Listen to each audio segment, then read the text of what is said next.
Welcome students, জ্ঞান জ্যোতি coaching সেন্টারের পক্ষ থেকে তোমাদের সকলকে আরো একবার স্বাগত। আলোচনা করব আজকে আমরা প্রথাগত এবং নির্মাণবাদী শিক্ষার মধ্যে পার্থক্য নিয়ে। এই জায়গাটিতে তোমরা সকলেই জানো এবারে, তাই না? বোর্ডের কর্নারে দুটো কন্ট্যাক্ট নাম্বার রয়েছে। তোমরা যারা সত্যিই চাইছো আমাদের সাথে যোগাযোগ করতে, নোটস পারপাসে, ক্লাস পারপাসে, আমাদের সাথে কিন্তু যোগাযোগ করে নিতে পারো। এছাড়া কোর্স ফি স্ট্রাকচার দিয়ে দেওয়া রয়েছে। For entire syllabus for major students the course fee is 1199 এবং মাইনর স্টুডেন্টসদের জন্য রয়েছে 699 ফর এন্টায়ার সেমিস্টার। এই হচ্ছে পুরো বিষয়টা। চলো, আর অতিরিক্ত কথা আমি যাচ্ছি না, আলোচনার বিষয় সোজাই ফিরে আসছি। ট্র্যাডিশনাল এবং কনস্ট্রাকটিভিস্ট শিক্ষাদান, এই দুটার মধ্যে পার্থক্য তোমাদের কাছে জানতে চেয়েছে। চলো দেখি।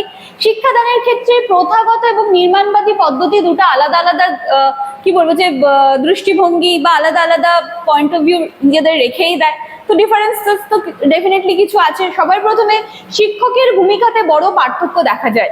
যেটা প্রথাগত পদ্ধতি আছে সেখানে শিক্ষক জ্ঞানদাতা হিসেবে কাজ করে এবং শিক্ষার্থীরা সেই জ্ঞানটা গ্রহণ করে। এখানে শিক্ষক সব সিদ্ধান্ত নেন এবং ক্লাসে তার কর্তৃত্ব সব থেকে বেশি থাকে। অন্যদিকে নির্মাণবাদীতে কি হচ্ছে, শিক্ষক শুধুমাত্র একজন গাইড হিসেবে কাজ করবে এবং তিনি শিক্ষার্থীদের নিজের থেকে জ্ঞান গঠনে সাহায্য করবেন। প্রথম পার্থক্য কি? প্রথম পার্থক্য যেটা ট্র্যাডিশনাল রয়েছে সেখানে কিন্তু টিচারই মেন ভূমিকা পালন করবে এবং নির্মাণবাদীতে বা কনস্ট্রাকটিভিস্টে আমরা দেখতে পাচ্ছি যে সেখানে কিন্তু শিক্ষক মেন ভূমিকা না, তিনি আছেন, তিনি সাহায্য করছেন, কিন্তু তিনি অ্যাজ আ গাইড হিসেবে সাহায্য করছেন, ব্যাস এইটুকু। তারপরে কি আছে? দ্বিতীয়ত, শিক্ষার্থীর ভূমিকা ভিন্ন। প্রথাগত শিক্ষায় শিক্ষার্থীরা প্যাসিভ লার্নার, অর্থাৎ তারা শুধু শুনবে আর মুখস্থ করবে, সেখানে শিক্ষার্থীর সেরকম কোনো ভূমিকা থাকে না, যেটা আমি শুরুতেই বললাম। কিন্তু নির্মাণবাদীতে দেখো তারা অ্যাক্টিভ লার্নার, তারাই প্রশ্ন করছে, তারাই আলোচনা করছে, ঠিক আছে? এখানে তারা মেন ক্যারেক্টার। থার্ডলি, শিক্ষাদানের পদ্ধতিতেও পার্থক্য রয়েছে। প্রথাগত পদ্ধতিতে লেকচার মেথড, রুট লার্নিং এবং টেক্সট বুক বেসড লার্নিং ইত্যাদি ব্যবহৃত হয়। অপরদিকে রয়েছে কনস্ট্রাকটিভিস্ট পদ্ধতি, যেখানে group discussion, project work, problem solving এগুলো কিন্তু রয়েছে। একটু ভালো করে দেখলেই তোমরা বুঝতে পারবে, এত কঠিন নেই বিষয়টা।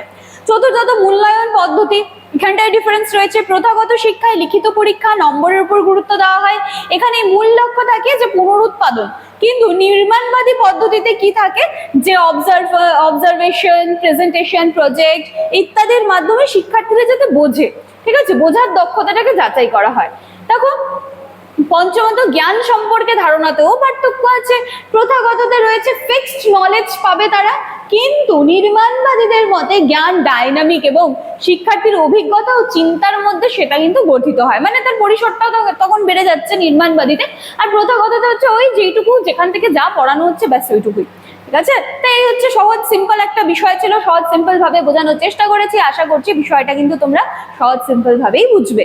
তো মুখস্থ করার আগে কনসেপ্ট ক্লিয়ার করবে, আমি যেটা সবসময় বলে থাকি। তো চলো, আজকের আলোচনার বিষয় আমি এখানে শেষ করছি। দেখা হচ্ছে আবার নেক্সট ক্লাসে।